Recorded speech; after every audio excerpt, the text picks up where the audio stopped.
Good morning. It is an honor for me to join this distinguished group of leaders from nations around the world.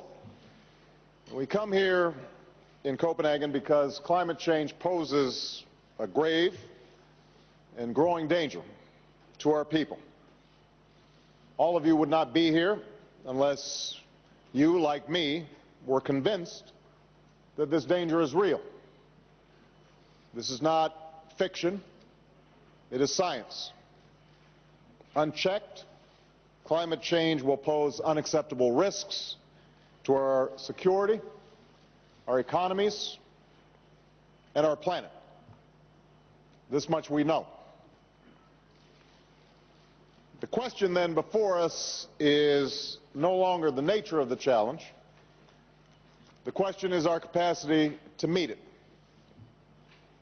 For while the reality of climate change is not in doubt, I have to be honest, as the world watches us today, I think our ability to take collective action is in doubt right now. And it hangs in the balance. I believe we can act boldly and decisively in the face of a common threat. That's why I come here today, not to talk, but to act.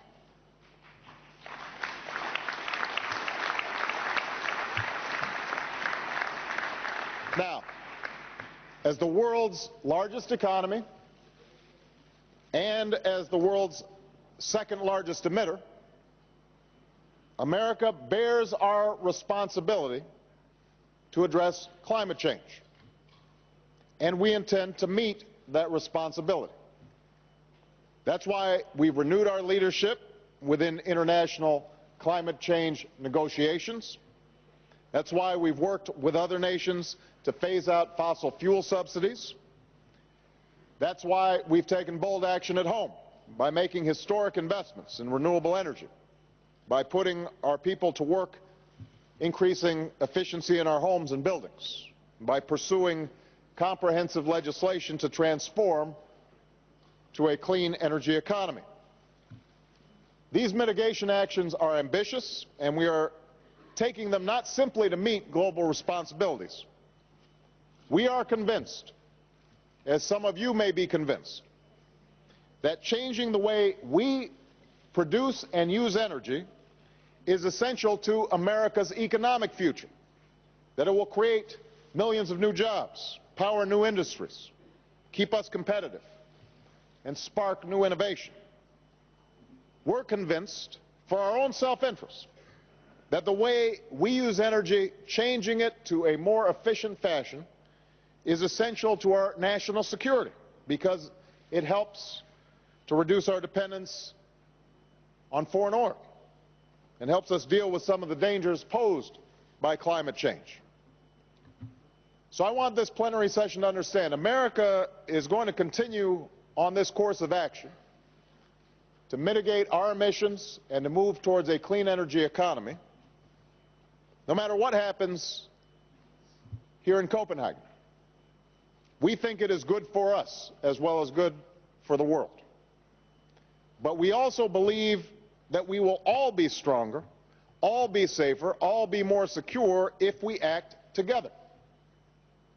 That's why it is in our mutual interest to achieve a global accord in which we agree to certain steps and to hold each other accountable to certain commitments.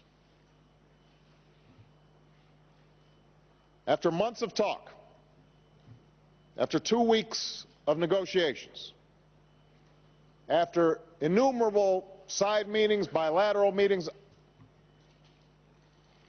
endless hours of discussion among negotiators, I believe that the pieces of that accord should now be clear.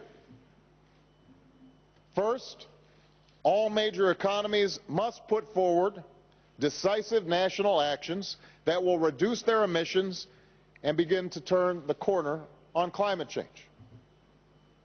I'm pleased that many of us have already done so. Almost all the major economies have put forward legitimate targets significant targets, ambitious targets. And I'm confident that America will fulfill the commitments that we have made, cutting our emissions in the range of 17% by 2020 and by more than 80% by 2050, in line with final legislation. Second, we must have a mechanism to review whether we are keeping our commitments and exchange this information in a transparent manner. These measures need not be intrusive or infringe upon sovereignty. They must, however, ensure that an accord is credible and that we're living up to our mutual obligations. Without such accountability, any agreement would be empty words on a page. I don't know how you have an international agreement where we all are not sharing information and ensuring that we are meeting our commitments. That doesn't make sense. It would be a hollow victory. Number three, we must have financing that helps developing countries adapt, particularly the least developed and most vulnerable countries to climate change.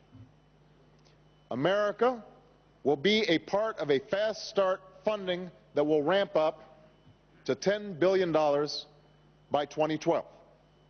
And yesterday, Secretary Hillary Clinton, my Secretary of State, made it clear that we will engage in a global effort to mobilize $100 billion in financing by 2020, if, and only if, it is part of a broader accord that I've just described.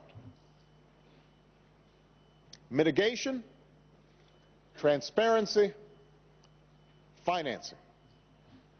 It's a clear formula, one that embraces the principle of common but differentiated responses and respective capabilities. And it adds up to a significant accord, one that takes us farther than we have ever gone before as an international community. I just want to say to this plenary session that we are running short on time. And at this point, the question is whether we will move forward together or split apart, whether we prefer posturing to action. I'm sure that many consider this an imperfect framework that I just described. No country will get everything that it wants. There are those developing countries that want aid with no strings attached and no obligations with respect to transparency. They think that the most advanced nations should pay a higher price. I understand that. There are those advanced nations who think that developing countries either cannot absorb this assistance or that will not be held accountable effectively, and that the world's fastest growing emitters should bear a greater share of the burden. We know the fault lines because we've been imprisoned by them for years. These international discussions have essentially taken place now for almost 2 decades. And we have very little to show for it other than an increase, acceleration of the climate change phenomenon. The time for talk is over. This is the bottom line. We can embrace this accord, take a substantial step forward, continue to refine it, and build upon its foundation.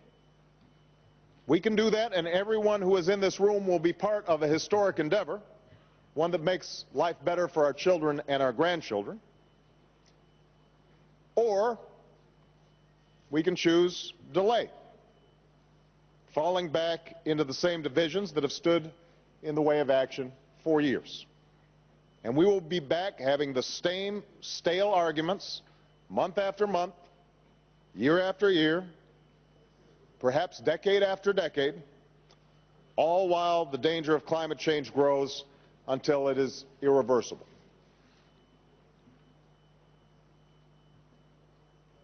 Ladies and gentlemen, there's no time to waste. America's made our choice. We have charted our course. We have made our commitments. We will do what we say. Now I believe it's the time for the nations and the people of the world to come together behind a common purpose. We are ready to get this done today.